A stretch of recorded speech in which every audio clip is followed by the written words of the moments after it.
So how to determine what marketing and what cost it will take to create the income you desire? So what do you need to know? Okay, income. You got to decide on what you want to make. Unfortunately, I'd say 9 out of 10 chiropractors don't even have it written down. They don't even have it written down what they want to make this year. Well, that's the first place you have to start. What do you want to make? You got to write it down. And then you have a path to get there. So number one is write it down. Okay. So income desired, and then multiply it times 2. So if you want to make $200,000, you need 400,000 because of 50% going over. We're just going to use the national average of 50%. The national average of overhead is 50 to 70%. So let's just use 50%. So if we want to make $200,000, we need to collect $400,000. This is how it's going to work. Then divided by your dollar per visit, that's the number of patient visits you're going to need. So I want $400,000. Let's say my dollar per visit is 50. By the way, you should be doing this exercise right now for yourself. You should be writing down right now how much money you want to make in the next year, and we're going to plot out exactly what you need to do to get there. That's what we're doing right now.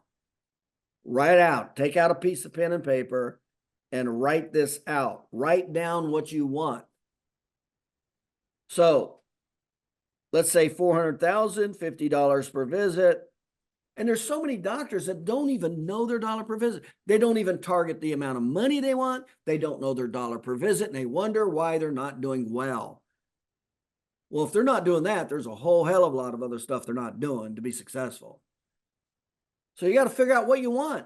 You got to know your numbers. You got to know your path. 400,000, $50 per visit. So let's say $400,000 divided by $50 per visit. That's 8,000 visits. Now you have to divide that by your patient retention. So many doctors just don't even know their patient retention. How can you get anywhere if you don't know these numbers? You can't and you don't.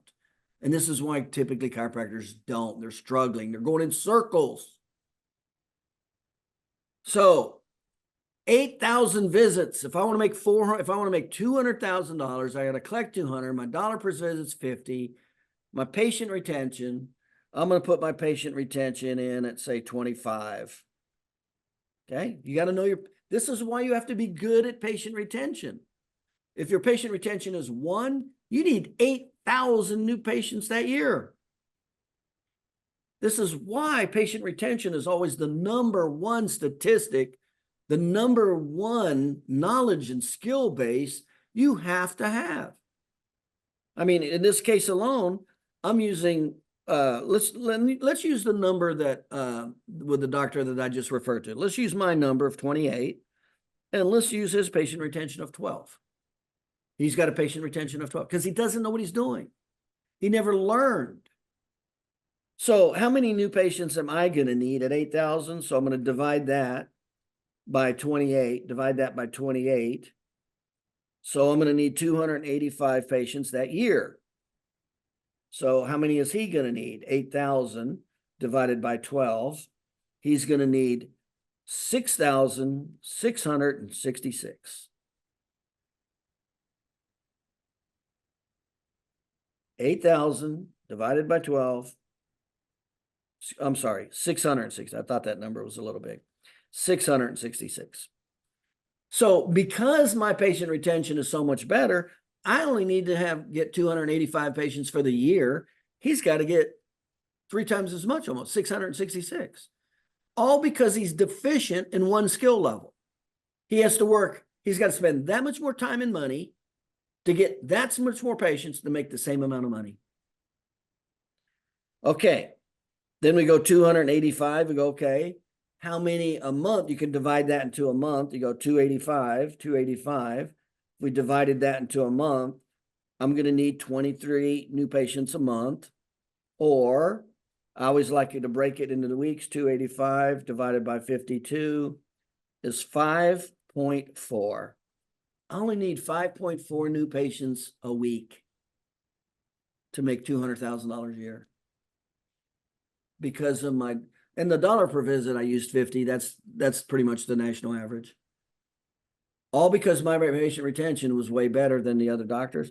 So he's got 666 divided by 52. He needs 12. He needs 12 new patients a week versus my 5.4. Well, who's going to be easier?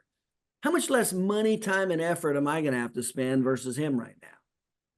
He's got to bust his ass right now just because he doesn't know patient retention. So I'm at 5.4. Well, that's not bad at all. In other words, I just need like a little over one new patient a day. That's pretty easy. Okay, let's go into how we're going to do that. So let's go into all the market systems and go, let's put our calendar together to go, what's going to create five new patients a week? Let's go into it. So remember the marketing statistics you need to know, your cost per new patient, your dollar per visit collection, your case average, return on investment. These are general marketing statistics. What we just needed to know is your dollar per visit and your patient retention and how much money you wanted to make and your percent overhead. Okay. So I'm sitting at 5.4. He's sitting at 12. So let's go into what marketing are we going to use to get my 5.4 new patients.